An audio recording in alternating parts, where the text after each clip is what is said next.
Just got done going through it, cleaning out all the rust and debris. Bypass the thermostat because batteries are dead on it. Blower motor turned on down low.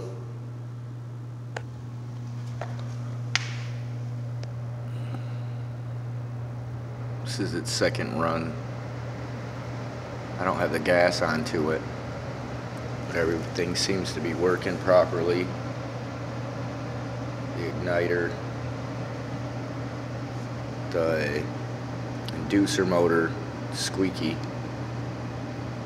There was a bunch of rust fell down in here from the ductwork and was all within the fan, so I don't know if I might have to lube it up or swab out the inducer motor to get rid of the squeak, but you'll hear it in a second.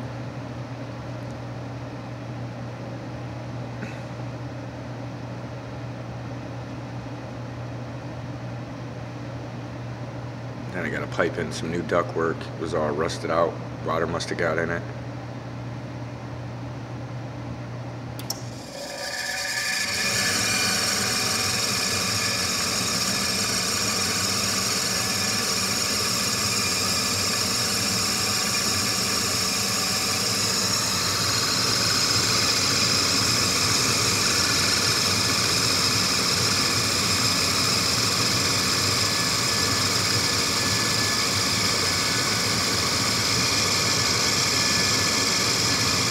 Plug.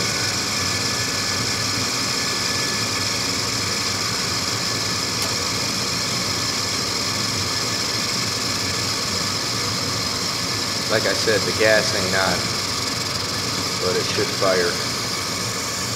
Maybe run it a few more times and lube this up. Might be able to save it. I'm gonna shut it down now. This is a garage furnace. So truthfully, the noise wouldn't bother